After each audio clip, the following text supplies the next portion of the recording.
साथियों नमस्कार, सर्वेभ्यो नमः। आइए आज के वीडियो में हम जानकारी लेते हैं व्याकरण खंड के वर्ण विचार से। तो हम जानेंगे संस्कृत व्याकरण में वर्ण विचार। सबसे शुरुआती और प्रथम जो अध्याय होता है वो वर्ण होता है। यदि हम वर्ण को नहीं पहचानते तो फिर हम आगे के व्याकरण को पहचानना या फिर व्याकरण को जानना बहुत ही मुश्किल होता है। तो आइए हम चलते हैं वर्ण विचार की ओर। तो साथियों आइए हम शुरू करते हैं वर्ण विचार।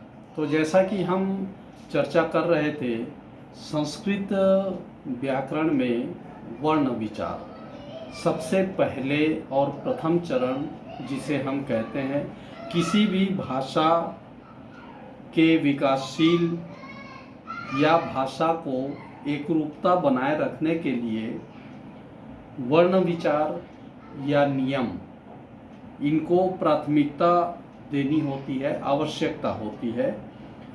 यह हमें भाषा का शुद्ध उपयोग, बोलना, लिखना, पढ़ना आदि सिखाता है। ये व्याकरण की विशेषता है। संस्कृत भाषा एवं साहित्य का अध्यापन करने के लिए संस्कृत व्याकरण का ज्ञान आवश्यक है। संस्कृत व्याकरण में पाणिनि रचित अष्टाध्यायी सर्वमान्य एवं प्रामाणिक व्याकरण ग्रंथ है। तो उसी से संबद्ध आज हम विचार करेंगे वर्ण विचार। तो आइए साथियों हम देखते हैं, सबसे पहले हम वर्ण को देखें तो पहले आता है स्वर। स्वर में आप देख पा रहे हैं स्क्रीन में अ, आ, ई, उ, री, री, ए, ऐ, ओ, औ। इस तरह के ये स्वर हैं। ये स्वर, इनकी संख्या जो है वो 13 है। कुल वर्णों की संख्या संस्कृत में व्यंजन होते हैं 35 और अयोगवाह 2 होते हैं, 33 व्यंजन होते हैं और 13 स्वर होते हैं। कुल मिलाकर 48 वर्ण बनते हैं। तो आइए साथियों हम यहाँ देखें, स्वर में हमने ये देखा, ये ओ औ, ये 13 वर्ण यहाँ पर हम देख रहे हैं। इसके बाद व्यंजन।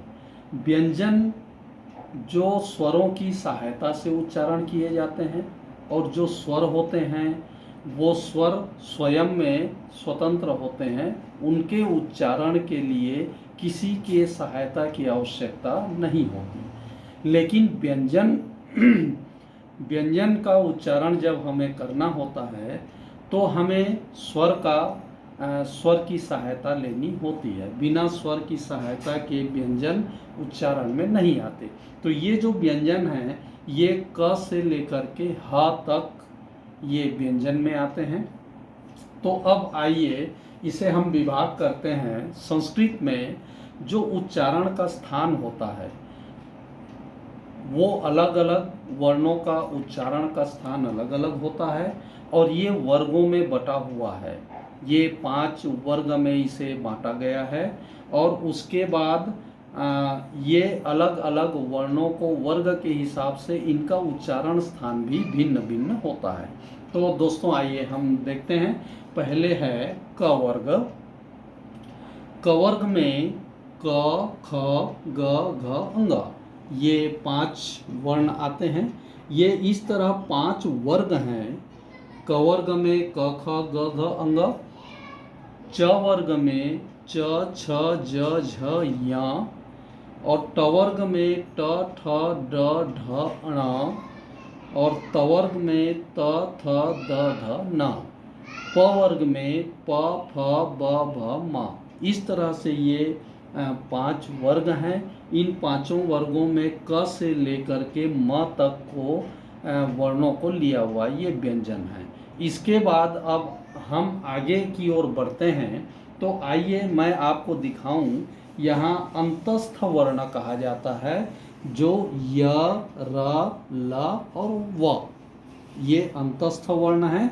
और इसके बाद अघोष ऊष्म वर्ण कहा जाता है, उसमें आते हैं श, श और स, ये तीनों अघोष वर्ण हैं। और घोष ऊष्म वर्ण ये ह, ये जो ह है ये घोष ऊष्म वर्ण में आता है। उसके बाद अघोष ऊष्म जो होता है एक विसर्ग होता है, विसर्ग जो संस्कृत में बहुत महत्वपूर्ण स्थान होता है। और एक शुद्ध अनुनासिक होता है जिसे हम अनुस्वार कहते हैं। तो ये इन सब की संख्या मिल करके पूरे 48 होती है। अब आइए हम देखते हैं बहुत ही सरल तरीके से, अगर हम थोड़ा भी ध्यान दें तो एकदम सरल तरीके से हम उच्चारण, स्थान और वर्गों के अलग अलग उच्चारण स्थान को हम जान सकते हैं। कैसे, आइए देखते हैं। अब जैसे कवर्ग में क ख ग घ अंग दिया, इनका जो उच्चारण स्थान होता है इसमें कुछ स्वर भी मिले हुए हैं, और इन स्वर और इन व्यंजनों का उच्चारण जो स्थान होता है वो कंठ वर्ण होता है। कंठ, कंठ से हम जैसे क ख ग घ अंग, ये कंठ से आवाज आ रही है। और अ आ ह और अह, ऐसा जो हम उच्चारण करते हैं ये कंठ से आवाज निकल रही है, तो इसको हम कंठ वर्ण कहते हैं। तो इनमें कुछ स्वर भी मिले हुए हैं उच्चारण स्थान में, और ये कवर्ग के सभी व्यंजन मिले हुए हैं। अब आइए आगे हम बढ़ते हैं। चवर्ग, चवर्ग को चवर्ग का जो उच्चारण स्थान है उसे तालव्य वर्ण कहते हैं। तालु से ये उच्चारण में आते हैं। इसमें जो हमारे स्वर जो सम्मिलित हैं वो ई और ई ये है, और य और स, जिसे हम य और स जो है अंतस्थ वर्ण और अघोष वर्ण में आते हैं, वो भी उनका उच्चारण स्थान तालव्य से होता है। जैसे च, छ, ज, झ, य, ई, य, श, ये जो है जीभ के अंतिम भाग जो है वो तालु से टकराता है और हमारा उच्चारण निकलता है, इसलिए इसे तालव्य वर्ण कहते हैं। तो इस तरह ये चवर्ग हुआ। अब हम आगे बढ़ते हैं टवर्ग में। तो टवर्ग में ट ठ ड ढ अणा, और इसमें इनका जो उच्चारण स्थान है उसे हम कहते हैं मूर्धन्य वर्ण। मूर्धन्य, मूर्धा से ये आवाज़ निकलती है। तो यहाँ जो स्वर में से मिले हुए हैं री और बड़ा री और र और श, ये भी इसमें सम्मिलित हैं। इनका उच्चारण स्थान यहाँ से होता है। तो जैसे ट, ठ, ड, ढ, अण, री, र, श, ये जो जीभ है, जीभ हमारे मूर्धा की ओर जाकर टकराता है, तो वहाँ से उच्चारण निकल रहा है, इसलिए इसे मूर्धन्य वर्ण कहते हैं। इसमें टवर्ग आते हैं और री और बड़ा री रस आता है। अब आइए साथियों हम बढ़ते हैं तवर्ग। तवर्ग का जो उच्चारण स्थान है वो दंत्य से उच्चारण होता है, दांतों के बीच से आवाज निकलती है। और इसमें जो है री, ला और ये स, ये भी इसमें सम्मिलित होते हैं। इनका भी उच्चारण स्थान दंत्य होता है।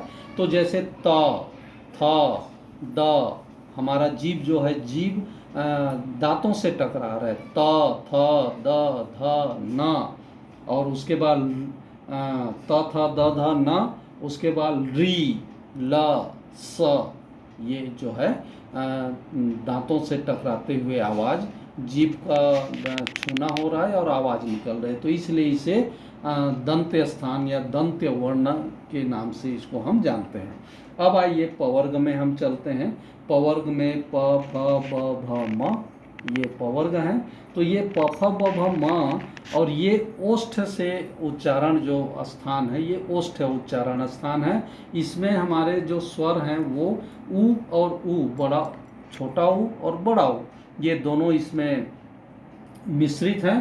तो यहाँ जैसे प, फ, ब, भ, म, ये ओष्ठ, हमारे होंठ दोनों आपस में खुल रहे हैं और जुड़ रहे हैं, वहाँ के मतलब सहायता से निकल रहे हैं। प, फ, ब, भ, म और ऊ हमारा जो होंठ हैं दोनों एक आकृति ले रहे हैं, तो इसे इसीलिए ओष्ठ्य वर्ण कहते हैं। तो इस तरह से इन पांचों वर्गों के हिसाब से हमारा जो है उच्चारण स्थान, ये स्वर और व्यंजन का, तो ये हमारा वर्ण विचार आज का।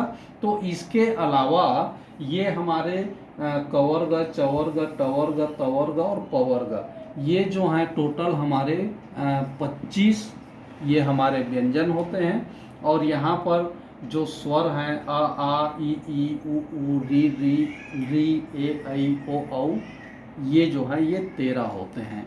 तो ये हमारे 13 ये स्वर हैं और ये 25 जो हैं इन वर्गों के व्यंजन हैं। उसके बाद देखिए अंतस्थ वर्ण में य, र, ल, व, ये 4 अंतस्थ वर्ण हैं।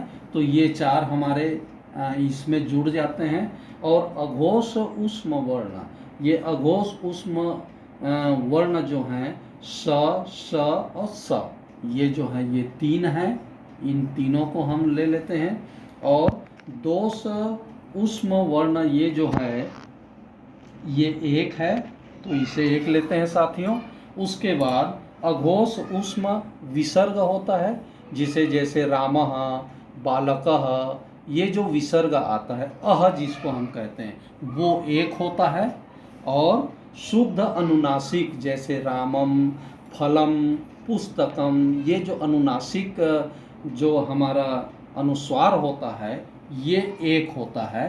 तो आइए हम देखते हैं हमारा जो वर्ण है वो 48 आता है कि नहीं। इस तरह से आप देखिए 25, 13, 4, 3, 1, 1, 1, ये टोटल मिला करके 5, 3, 8, 8, 4, 12, 12, 3, 15, 16, 17, 18, 18 का ये 8, हाथ में आया 1, 2 और 1 3 और 1 4। तो ये इस तरह से साथियों ये 48 वर्ण कुल हमारे संस्कृत व्याकरण में होते हैं। तो ये आप अच्छी तरह से इसे ध्यान में लाइएगा। तो हमारा जो वर्ण विचार है, उच्चारण स्थान है और कितने वर्ग हैं, कितने अंतस्थ हैं, अघोष ऊष्म वर्ण हैं, इन सभी को हमने ये यहाँ विस्तार से चर्चा किया। तो आज के वीडियो में हम इतना ही वर्ण विचार के जो व्याकरण का वर्ण विचार है इसे हम सम्मिलित कर रहे हैं। तो साथियों इस तरह हमने व्याकरण खंड के वर्ण विचार को हमने आज इस वीडियो में सम्मिलित किया। आशा है आप सभी को समझ आया होगा, मैंने प्रयास किया है।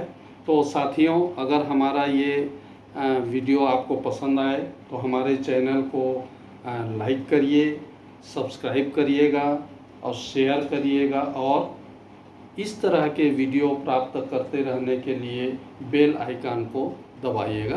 धन्यवाद।